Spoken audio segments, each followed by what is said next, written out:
Now we will move on to group structure. हम continue कर रहे हैं, पहले के वीडियोस में हम ऑलरेडी डिस्कस कर चुके हैं नेचर ऑफ ग्रुप्स, उसका formation, reason why people join groups. Now अब हम पढ़ेंगे ग्रुप स्ट्रक्चर एंड उसके बाद ग्रुप थिंक हम लोग डिस्कस करेंगे। ग्रुप स्ट्रक्चर क्या होता है कि जब ग्रुप का फॉर्मेशन होता है, जो स्टेजेस हमने इसके पहले जो टकमैन ने 5 स्टेजेस बनाई थी, तो उसी टाइम पे ग्रुप एक स्ट्रक्चर डेवलप करता है। ठीक है, स्ट्रक्चर डेवलप करता है मतलब एक रूल्स रेगुलेशंस, कैसे मेंबर्स एक दूसरे के साथ इंटरैक्ट करते हैं, क्या नॉर्म्स होते हैं एक दूसरे के बीच में, कौन से मेंबर को क्या टास्क परफॉर्म करना है, ये सब चीज़ें वो एक एक सेट करते जाता है कि एक ये मतलब एक तरीके से अनरिटन रूल्स, अनरिटन नॉर्म्स, मतलब कि अनस्पोकन, उस तरीके से वो सेट करते जाता है। और ग्रुप स्ट्रक्चर के 4 इंपॉर्टेंट एलिमेंट्स होते हैं। ठीक है, पहला होता है रोल, नेक्स्ट होता है नॉर्म्स, और बाकी 2 होते हैं स्टेटस एंड कोहेसिवनेस। ठीक है, अब हम ये डिस्कस करेंगे। Roles are socially defined expectations that individuals in a given situation are expected to fulfil. हम सभी का रोल होता है, राइट। फैमिली जो हमारा ग्रुप है उसमें भी हम एक्सपेक्ट करते हैं, हमारे फादर का एक पर्टिकुलर रोल होता है जो वो प्ले करते हैं, मदर का एक पर्टिकुलर रोल जो होता है वो प्ले करते हैं। और ये कैसे डिफाइन होते हैं? देखिए, ये जो रोल्स हैं ये किसी बुक में नहीं लिखे हैं या कहीं किसी कॉन्स्टिट्यूशन में या कहीं लिखा है कि फादर की ये ड्यूटीज़ है या मदर की ये ड्यूटीज़ है, ओके। या कोई भी और ग्रुप में ऐसा देखे जाए तो कहीं वो रिटन नहीं रहता है, ये सोशली डिफाइंड होता है। ओके, हमसे एक्सपेक्ट किया जाता है कि हमें इसी तरीके से कोई भी सिचुएशन में बिहेव करना है, वो हमारा रोल है कि हमें उस सिचुएशन में वहाँ पर वो चीज़ फुलफिल करनी है। ओके, तो रोल्स मतलब सोशली डिफाइंड एक्सपेक्टेशंस होती है इंडिविजुअल्स से जो उन्हें फुलफिल करनी होती है। They refer to a set of behavior that depicts a person in a given social context. You have the role of a son or a daughter, and with this role there are certain role expectations. ठीक है, including the behavior expected of someone in a particular role. Role expectation मतलब एक particular behavior उनसे expect किया जाता है कि वो उसी तरीके से किसी भी situation में उनको behave करना, वो role play करना है उनका। ओके, जैसे कि एक एग्जाम्पल के लिए मैंने आपको बताया कि आप ये कहीं किसी ने लिखा नहीं है, कहीं स्टेटेड ऐसा नहीं कि if you are a daughter या if you are a son आपको पढ़ाई में अच्छा होना है, पढ़ाई करना है, अपने बड़ों की बात मानना है। दिस इज योर रोल कि as a daughter, as a son आपको अपने पेरेंट्स की आपको रोल निभाना है as a daughter, as a good son का, कि आप अपनी पेरेंट्स की इच्छाएं पूरी करो, उन्हें रिस्पेक्ट करो, उन्हें ओबे करो एक्सेट्रा, उनकी टेक केयर करो बाद में। So these are socially defined expectations. Next group structure का एलिमेंट है norms. These are expected standards of behavior and beliefs established, agreed upon and enforced by group members. अब देखो डिफरेंस क्या होता है दोनों के बीच में, रोल्स और नॉर्म्स के बीच में डिफरेंस समझो। They may be considered as a group's unspoken rules. In your family, there are norms that guide the behavior of family members. These norms represent shared ways of viewing the world. देखो roles के और norms के बीच में क्या difference होता है? Roles जो होते हैं वो एक्सपेक्टेशंस होती हैं, ठीक है, सोशली डिफाइंड एक्सपेक्टेशंस होती है, और उस रोल को फुलफिल करना होता है कि वो हमारी ड्यूटी होती है कि वो हमें करना है, वो हमारा रोल है। नॉर्म्स क्या होता है? स्टैंडर्ड ऑफ बिहेवियर होता है, एक्सपेक्टेड स्टैंडर्ड ऑफ बिहेवियर। जैसे कि एक एग्जाम्पल के लिए रोल क्या होगा, एक बेटे का रोल है कि वो बड़ा हो जाए, उसकी शादी हो जाए तो वो बड़े होकर भी अपने पेरेंट्स की टेक केयर करे, उसे अपने साथ रखे, और ये उसका रोल हुआ, वो अपना रोल फुलफिल कर रहा है।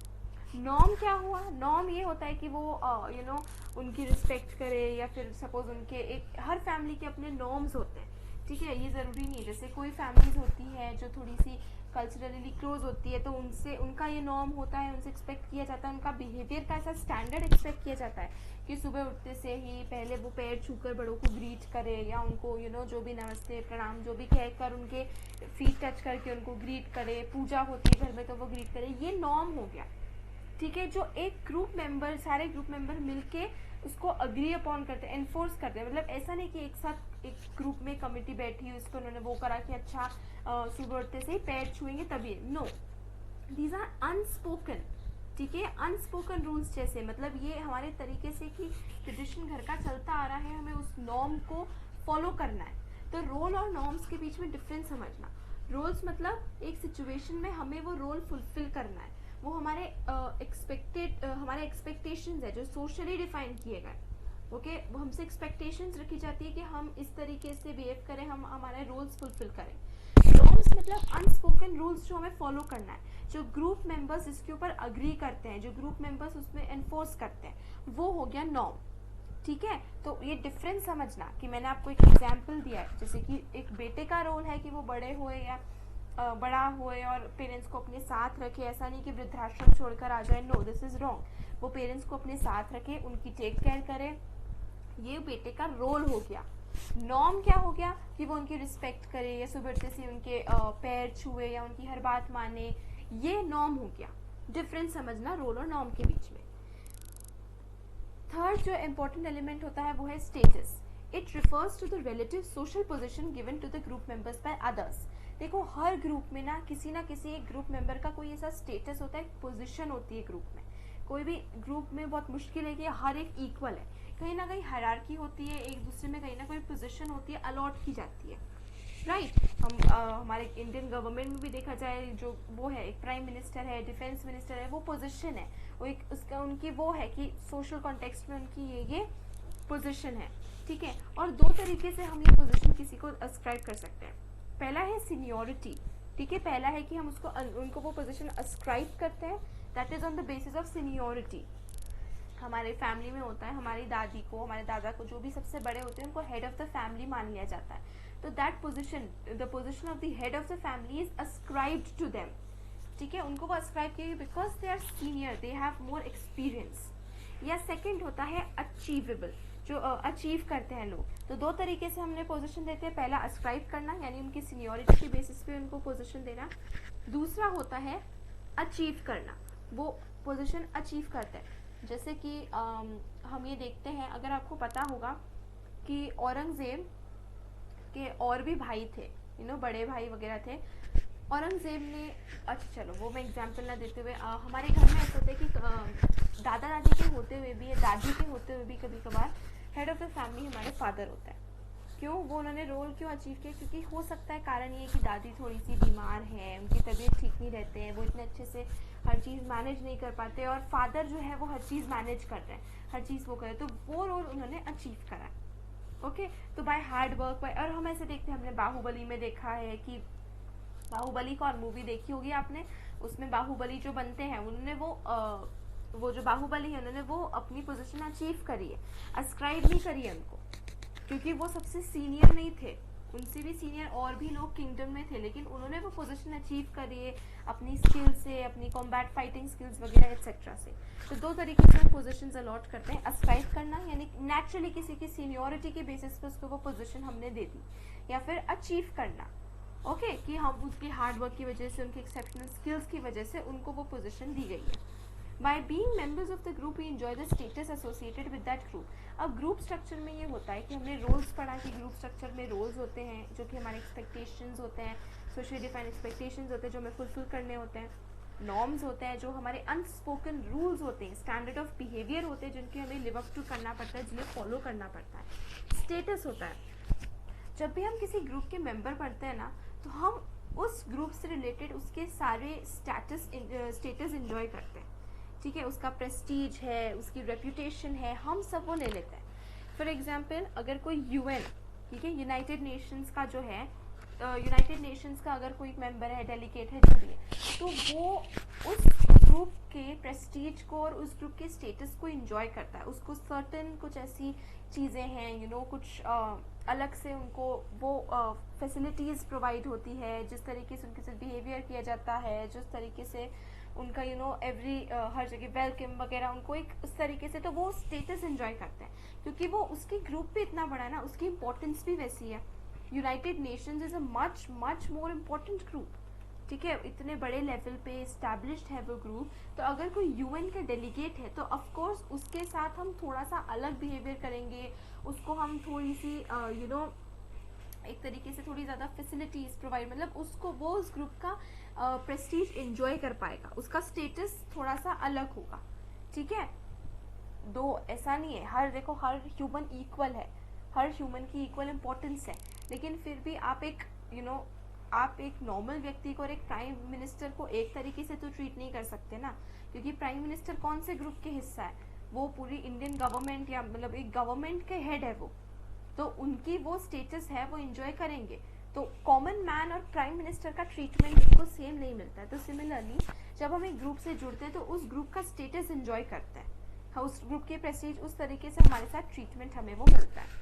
क्रिकेट का कैप्टन भी है, जो क्रिकेट मैच तो सभी प्लेयर्स एक साथ खेलते हैं क्रिकेट मैच में, लेकिन वो पूरी फील्ड पे जो रहता है, लेकिन एक कैप्टन को ज़्यादा इंपॉर्टेंस और ज़्यादा अलग ट्रीटमेंट दिया जाता है।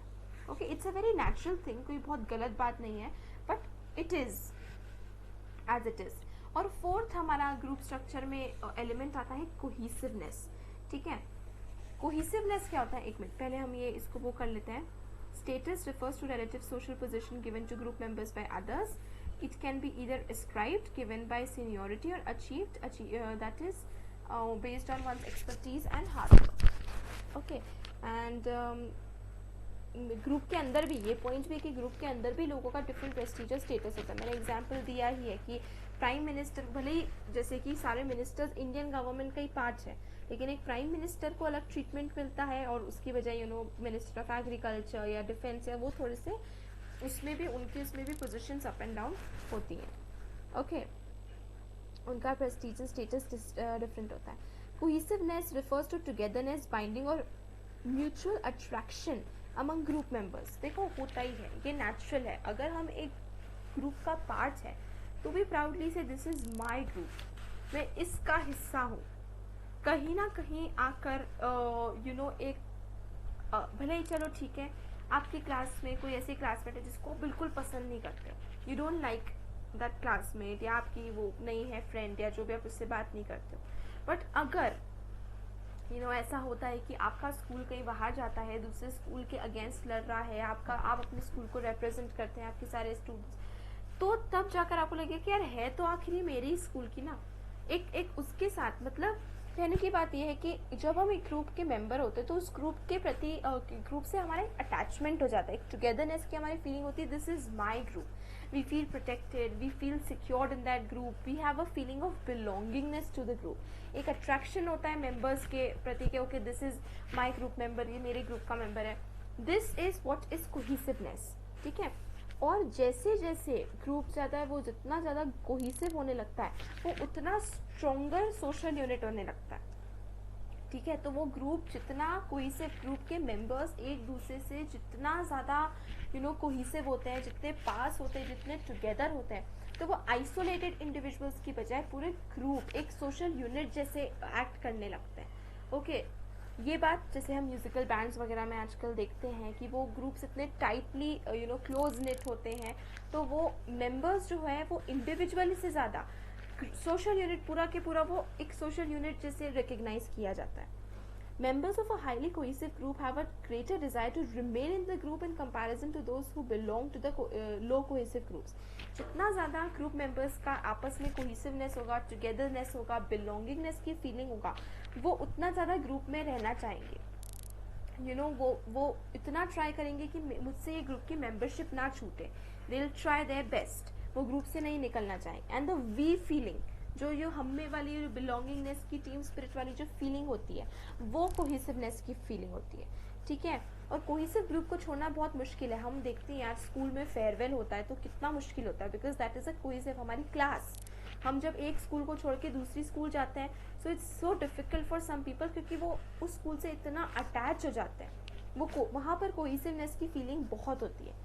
कुछ बच्चे ऐसे भी होते हैं जो 2-3 बार अपना स्कूल चेंज कर चुके होते हैं, फिर से चल रहे होते हैं, देयर आर सम रीजंस, क्योंकि जैसे कि बहुत सारे पेरेंट्स का होता है, वो ऐसा जॉब होता है कि वो ट्रांसफ़र करते रहते हैं टाइम टू टाइम, उस केस में उनकी कोहेसिवनेस की फीलिंग्स थोड़ी सी कम हो जाती है, बिकॉज ज़्यादा टाइम वो स्पेंड करते हैं और उसके पहले वो स्कूल चेंज कर लेते हैं।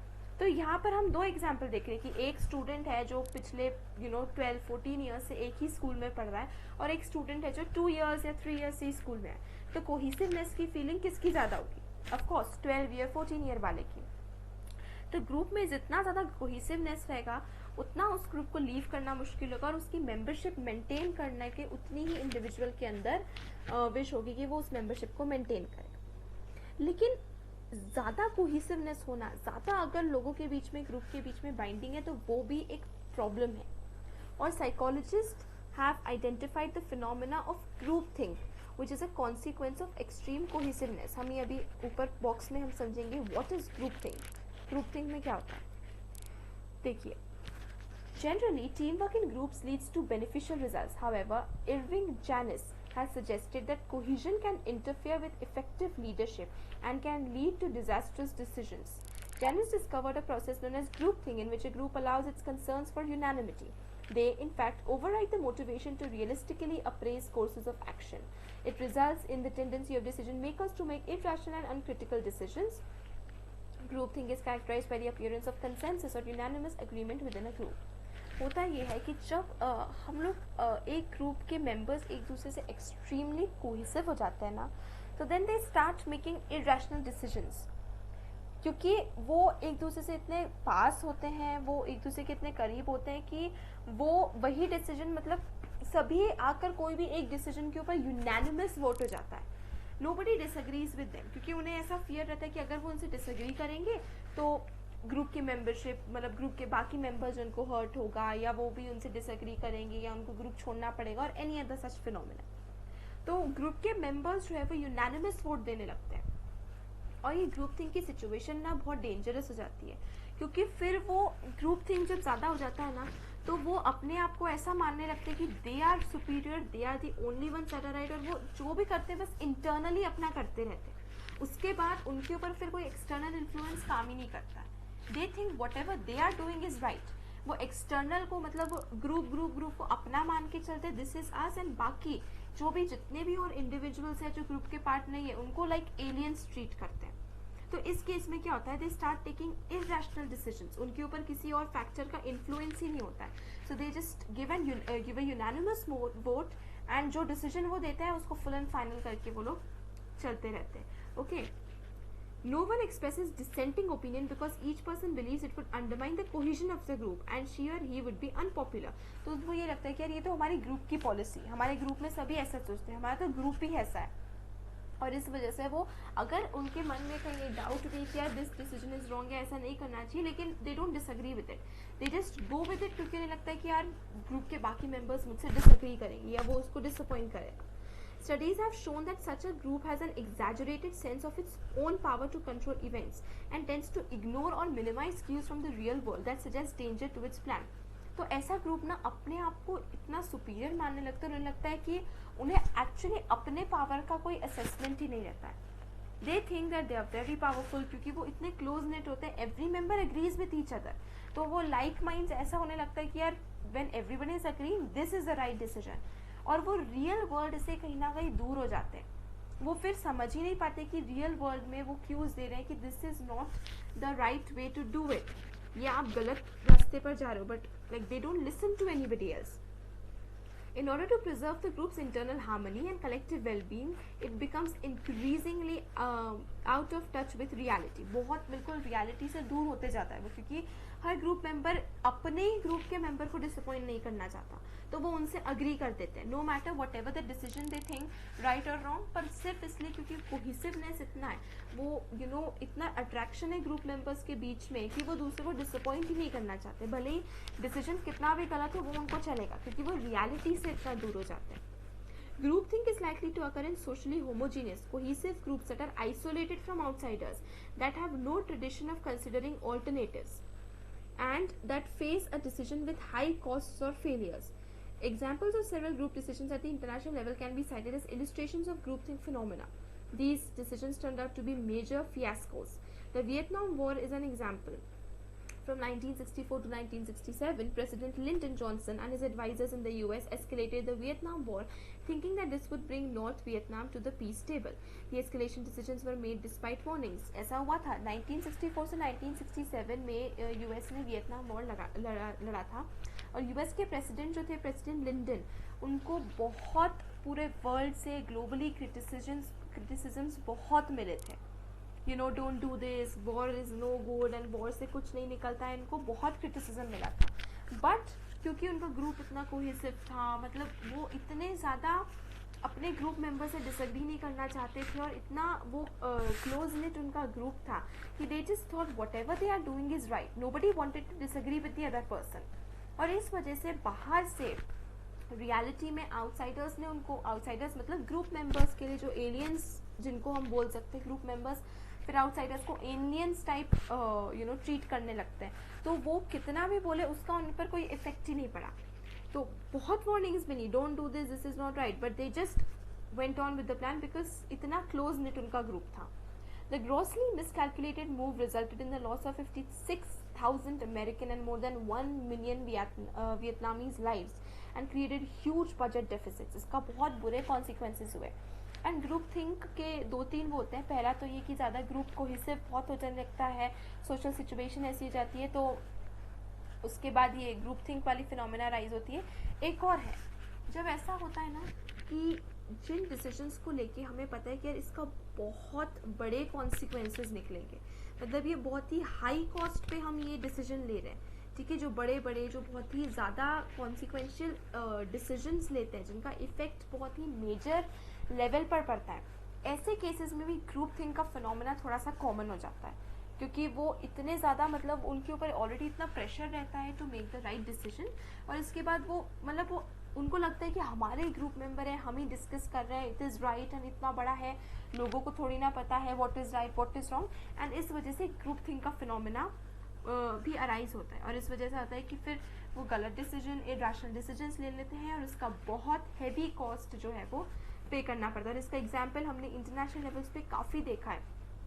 हिटलर के टाइम पे क्या हुआ, हिटलर की पूरी जितने भी मिनिस्टर्स, इंटरनल मिनिस्टर्स थे, वो एक तरीके से ग्रुप थिंक का ही वो थे कि they were just slaughtering Jews at such a large level, you know, man slaughter, massacre हो रहा था, बट उतना उनका ग्रुप कोहेसिव था, they just wanted to agree with Hitler, वो सब ये चाहते थे कि हम डिसअग्री ना करें, we just wanted to be in the group, और इतने क्लोज नेट थे वो, and then they just made irrational decisions. इसके कुछ वेज हैं जिससे हम ग्रुप थिंक को कम कर सकते हैं, कि ग्रुप थिंक इतना कॉमन ना हो, हम ग्रुप थिंक जैसे फिनोमेना में इंडल्ज ना हो, बिकॉज ग्रुप थिंक क्या होता है फिर कि डेंजरस बन सकता है, वी डोंट रियलाइज इट कि वो इतना डेंजरस होने लगता है, because we just take major decisions की दूसरों की लाइव्स तक कॉस्ट करती है, and we just take these decisions, तो group think can be very dangerous, इसीलिए इसका काउंटर करना बहुत ज़रूरी है। And what are the veg?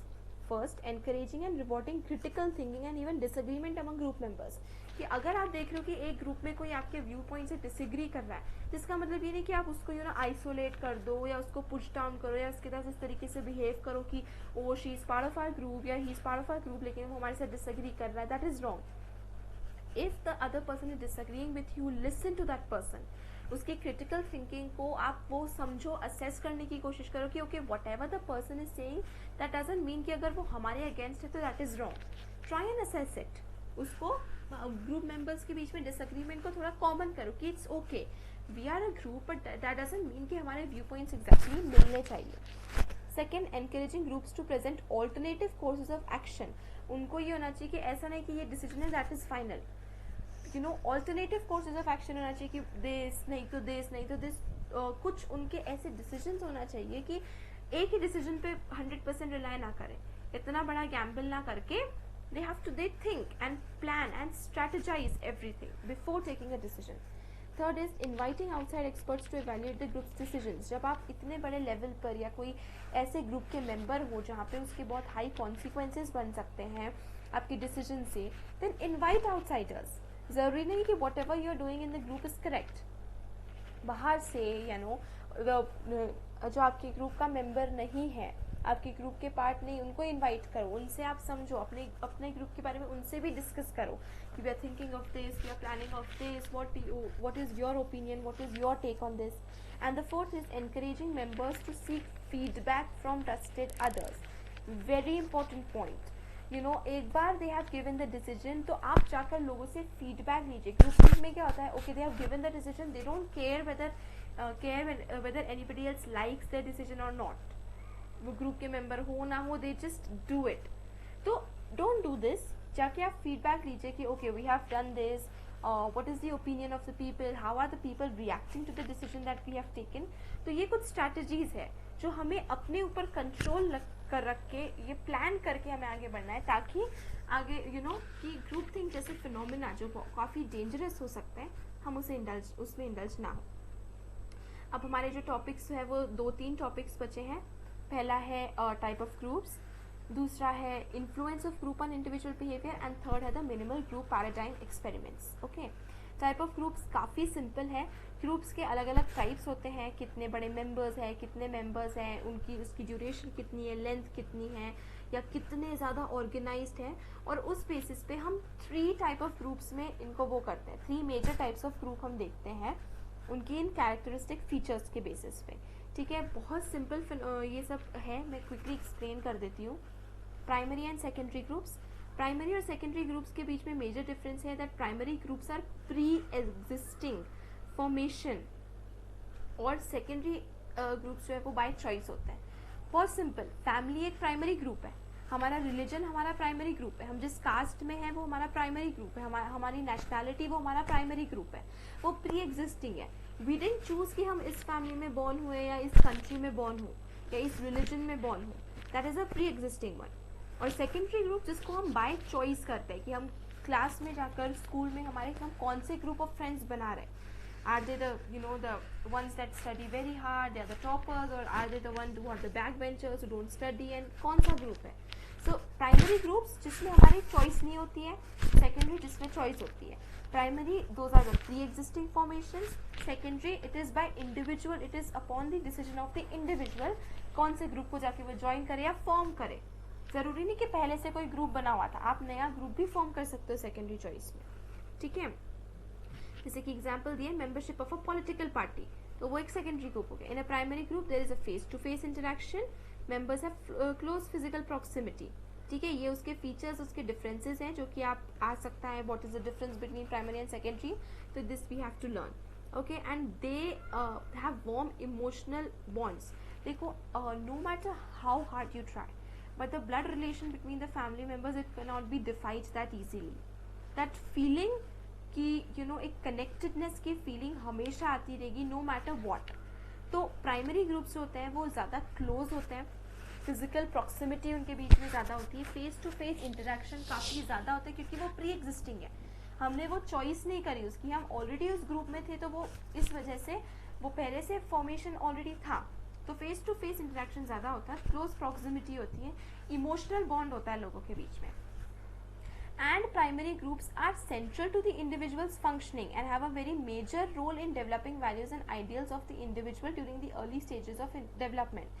बहुत सिंपल एग्जाम्पल्स है, फैमिली, रिलीजन, ये इंडिविजुअल के बहुत ही सेंट्रल होते हैं, लाइफ के सेंटर पार्ट में होते हैं, और इसका इंडिविजुअल के ऊपर बहुत इफेक्ट पड़ता है. दूसरी तरफ अगर हम वो देखें तो सेकेंडरी इसका ऑपोजिट, बहुत ज़्यादा क्लोज नहीं होता है, थोड़ा सा इम्पर्सनल इनडायरेक्ट अप्रोच होता है सेकेंडरी मेंबर्स के बीच में, लेस फ्रीक्वेंट इंटरेक्शन होता है, ऐसा नहीं डेली इंटरेक्ट कर रहे हैं, और उसके बीच में थोड़ा सा फिजिकल बॉन्ड, इमोशनल बॉन्ड थोड़ा कम होता है. ऐसा हो सकता है कि हम सेकेंडरी चॉइस से उस अपने बॉन्ड को इतना स्ट्रॉन्ग कर ले. इट हैपन्स कि बहुत सारे फ्रेंड्स जो होते हैं वो फिर इतने लंबे टाइम तक फ्रेंड्स होते हैं कि हमने वो था तो सेकेंडरी हो, बाय चॉइस हमने वो फ्रेंड्स चूज़ करे, लेकिन वो स्कूल में चूज़ करें and then till the age of retirement वो चलते जा रहे हैं 50 ईयर्स 60 ईयर्स. तो वो उसमें हम बहुत ज़्यादा थोड़ा क्लोज बॉन्ड, इमोशनल बॉन्ड भी डेवलप कर सकते हैं. बट इनिशियली सेकेंडरी ग्रुप्स में इतना क्लोज रिलेशनशिप नहीं होता है, थोड़ा सा मेंबर्स का बीच में थोड़ा इम्पर्सनल होता है, इनडायरेक्ट अप्रोच होता है, लेस फ्रीक्वेंट होता है. प्राइमरी में ग्रुप बाउंड्रीज लेस परमिएबल होती है, यानी कि परमिएबल से मतलब है कि उनके पास इतना चॉइस नहीं होता. देखो, आप चाहो कि कल से आप जाके अपनी फैमिली को छोड़ दो, you leave this family and you go to some other family, it's not that easy. Implications होते हैं बहुत सारे. आप कल से चाहो कि मैं अपनी नेशनैलिटी चेंज कर दूँ, इट्स नॉट दैट ईजी. बहुत कंडीशंस होते हैं. आप चाहो कि मैं अपना रिलीजन चेंज कर दूँ, it's not that easy. Secondary group में थोड़ा सा फिर भी कंपैरेटिवली ईजी होता है कि आपने कल आप आज इन फ्रेंड्स, इस ग्रुप ऑफ फ्रेंड्स के साथ हो, टुमारो यू थिंक ना यार दीज आर नॉट गुड, ये लोग पढ़ते नहीं, इनका मेरे ऊपर गलत इन्फ्लुएंस आता है, and you then start being with you be in the group of friends जो कि अच्छा पढ़ते हैं. तो सेकेंडरी चॉइस में, सेकेंडरी ग्रुप्स में थोड़ा सा ज़्यादा परमिएबल होता है, ईजी होता है ग्रुप चेंज करना. Formal and informal groups, these differ in the degree to which the functions of the groups are stated formally and explicitly.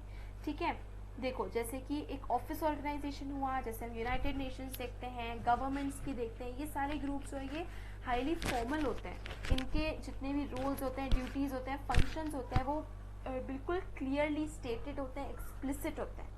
और इनफॉर्मल ग्रुप्स जो होते हैं, वो थोड़ा सा इतना फॉर्मल बेसिस नहीं होता, उनका स्ट्रक्चर तो होता है थोड़ा सा डिफर करता है। एग्जाम्पल के लिए हमारे फ्रेंड्स का ग्रुप, उसमें कोई बहुत ऐसा नहीं है, हमारे फंक्शन हमारे, हम बिल्कुल लाइट उसको लेते हैं। तो इनफॉर्मल ग्रुप जो है वो स्ट्रक्चर के बेसिस में, इनफॉर्मल ग्रुप्स में बहुत ज़्यादा हम ऐसा नहीं देखते कि अरे बाप रे हायरार्की है, डिफाइंड पोजीशंस है, रोल्स हैं, इतना नहीं होता है। ठीक है, रूल्स रेगुलेशंस फॉर्मल ग्रुप में ज़्यादा होते हैं, डेफिनेट रोल्स होते हैं और ऑर्डर होता है प्रॉपर जिसको उनको फॉलो करना होता है। इनफॉर्मल ग्रुप में जो है तो इतना रूल्स एंड लॉज के ऊपर नहीं होता है और थोड़ा सा रिलेशनशिप क्लोज होता है। इनफॉर्मल रिलेशनशिप होता है, वार्म होता है थोड़ा सा फॉर्मल के कंपैरिजन। ओके, फॉर्मल में ऐसा हो सकता है कि जैसे फॉर एग्जांपल यूनिवर्सिटी के जो पूरा वो है वो एक फॉर्मल ग्रुप का एग्जांपल है, क्योंकि हाईली डिफाइंड रोल्स होते हैं, प्रिंसिपल है, टीचर है, तो उनके बीच में एक फॉर्मल रिलेशनशिप होता है जो उनके प्रोफेशन की वजह से है।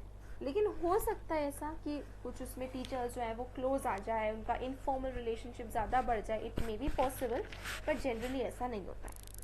Third major type of group होता है in group and out group. In group मतलब सिंपल वो ग्रुप जिसमें हम अस, जिसमें रेफर करते हैं वी, हम, एंड आउट ग्रुप जिसमें हम उनको, दे, इस तरीके से रेफर करते हैं। तो इन ग्रुप में, ठीक है, वंस ओन ग्रुप को हम इन ग्रुप कहते हैं एंड आउट ग्रुप मतलब सामने दूसरे वाले की, जैसे कि फॉर एग्जाम्पल इन ग्रुप क्या हो गया, we are the Mehtas, and out group क्या हो गया, दे आर द शर्माज। तो ये in group and out group, we are the Vermas, they are the Bhatts या दे आर द भल्लास। तो वो इन ग्रुप में वी हमारा ग्रुप एंड आउट ग्रुप मतलब दूसरा ग्रुप, सामने वाले का ग्रुप। ओके, जिसमें हम वी एंड दे का यूज़ करते हैं तो वो हो जाते हैं हमारे इन ग्रुप और आउट ग्रुप। ठीक है, हम सिमिलर लोगों को वी में हम मानते हैं कि ये हमारा ग्रुप है, ये हमसे मिलते जुलते, ये हम जैसे। आउट ग्रुप में हम उनको थोड़ा सा डिफरेंट मानते हैं, जैसे कि वेरी कॉमन ये होते हैं, हम तो हिंदू है, हम तो मुसलमान है, मुस्लिम है, ये इन ग्रुप हो गया। या वो मुस्लिम है या वो हिंदू है, तो वो आउट ग्रुप हो गया, वो काउंटर पार्ट में। ओके, तो सिमिलर या डिफरेंट हम बोलते हैं।